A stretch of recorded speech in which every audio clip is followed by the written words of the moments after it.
A famous study of American journalists was conducted in 1986 titled The Media Elite. It found that most journalists at national news outlets were Democrat rather than Republican and were more liberal than the general public on numerous issues, including gay rights, abortion, affirmative action, welfare programs, etc., etc.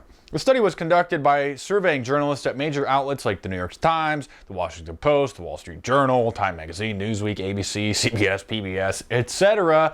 And the researchers concluded that because liberals dominate these newsrooms, the organization's coverage reflects their staff's liberal political attitudes, even if done so unconsciously, since they assume that their views are correct and not even think they're biased at all. Another popular survey a decade later in 1997 was conducted by the American Society of Newspaper Editors that found that over 60% of journalists shared the beliefs of the Democrat Party, but only 15% said the Republican Party best represented their views.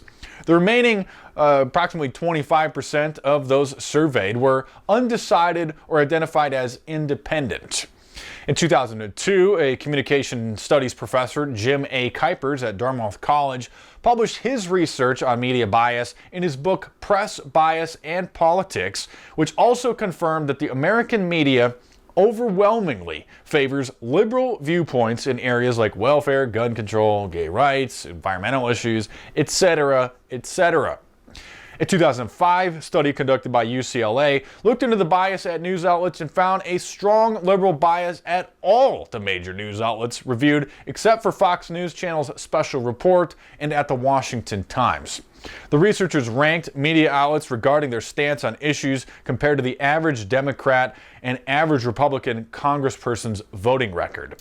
A 2007 study conducted by Harvard University's Shorenstein Center on Politics and Public Review and Pew Research for the Excellence in Journalism also confirmed a liberal bias in television news. A 2008 study of political donations made by employees of the three major broadcasting networks, NBC, ABC, and CBS, shows that the Democrat Party received over $1 million in donations from around 1,000 different employees from the networks, and conversely, the Republican Party only received about $140,000 in donations from under 200 employees. So not only did the Democrat Party get 7 times as much money, but 6 times as many network employees support their cause. NBC News even admitted that the journalists feeding us the news are also feeding cash to politicians and political parties or political action committees. I'm Mark Dice. Subscribe to my channel here if you're new, and we'll continue to expose the liberal bias in the American mainstream media, and not to mention in the social media networks as well. So stay tuned, more videos coming soon.